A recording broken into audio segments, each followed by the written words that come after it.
Halo NDC Peoples, apa kabarnya hari ini?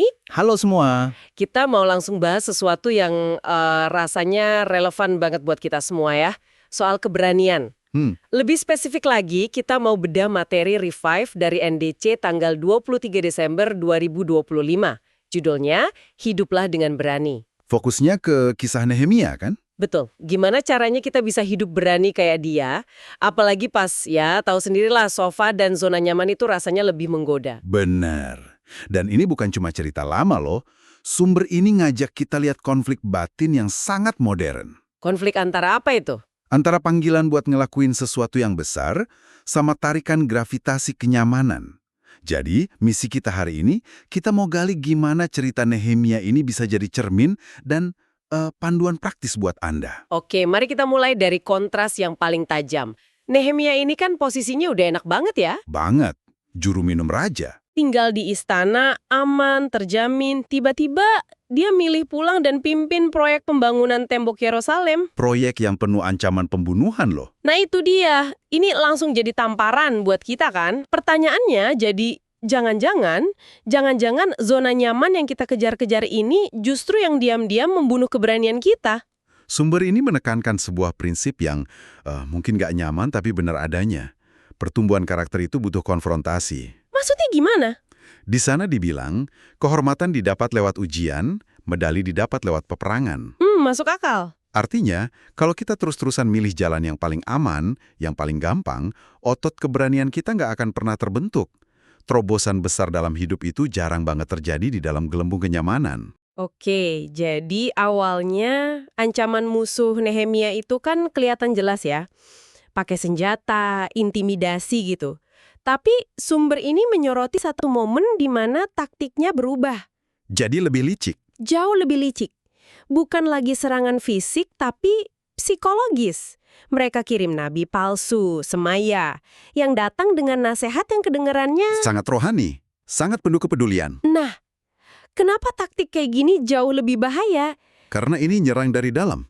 Nasihat yang terdengar bijak, tapi lahir dari rasa takut itu, wah, itu racun yang paling manjur. Apa yang semaya bilang? Dia bilang, ayo kita sembunyi di bait suci, kunci pintunya. Ada yang mau bunuh kamu malam ini. Wow. Dan kita harus ingat, bait suci itu bukan sekedar gedung. Ada area super sakral yang cuma boleh dimasuki imam. Oh, jadi ini jebakan. Jebakan berlapis. Dia nggak cuma nyuruh Nehemia lari, tapi juga menjebak dia buat melanggar perintah Tuhan yang paling fundamental. Di depan semua orang. Reputasinya bisa langsung hancur. Dan respons Nehemia di sini, ini yang bikin saya berhenti sejenak. Kalau saya di posisinya, mungkin saya mikir, benar juga ya, selamatkan diri dulu lah. Logisnya begitu kan? Tapi dia sama sekali nggak goyah. Dia bilang, orang manakah seperti aku ini yang akan melarikan diri? Aku tidak pergi. Apa yang bikin seseorang bisa sekokoh itu? Nah, ini dia intinya. Sumber ini bilang keberanian Nehemia itu bukan karena dia nekat atau nggak punya rasa takut, tapi karena dua hal.